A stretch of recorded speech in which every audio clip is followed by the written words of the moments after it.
জন্য কল্যাণ হবে, ঠিক না? আসেন প্রথমে আমরা আমাদের মরহুম শেখ হুজুর কিবলা, তিনি আমাদেরকে ইস্তেগফারের তালিম দিয়েছেন।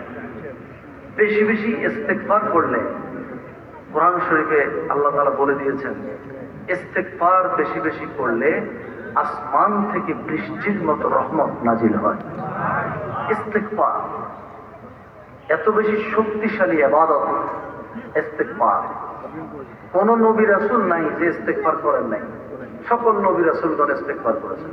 আমাদের প্রিয় নবীজি হযরত মুহাম্মদ রাসূলুল্লাহ সাল্লাল্লাহু আলাইহি ওয়াসাল্লাম, আমাদের নবীজি তিনি কমপক্ষে দৈনিক 70 বার ইস্তেগফার করতেন। নবীজির কি কোনো গুনাহ ছিল? নবীদের কোনো গুনাহ নাই, কোন নবীর কোনো গুনাহ নাই। নবীরা হলেন মাসুম, তারা নিষ্পাপ, তাদের কোনো গুনাহ নাই। আর যারা আল্লাহর ওলি তারা হলেন মাহফুজ, তারা যদি কোনো গুনাহ করতে যায় আল্লাহ পাক তাদেরকে হেফাজত করেন। কিন্তু কোন ওলি আল্লাহ পীর মাশায়েখ তারা গুনাহ থেকে মুক্ত না। কম বেশি গুনাহ তাদের দ্বারা হতেই পারে, কিন্তু তারা গুনাহ করতে গেলে আল্লাহ পাক তাদেরকে রক্ষা করেন। কিন্তু তারা মাসুম না। মাসুম হলো নবী রাসূল, তারা হলেন মাসুম, তাদের কোনো গুনাহ নাই।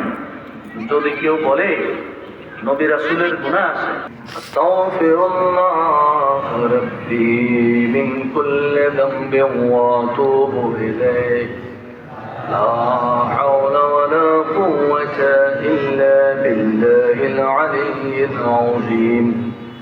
আস্তাগফিরুল্লাহ রাব্বি মিন কুল্লি যামবিন ওয়া আতুবু ইলাইহি লা হাওলা ওয়ালা কুওয়াতা ইল্লা বিল্লাহিল আলিয়্যিল আযীম।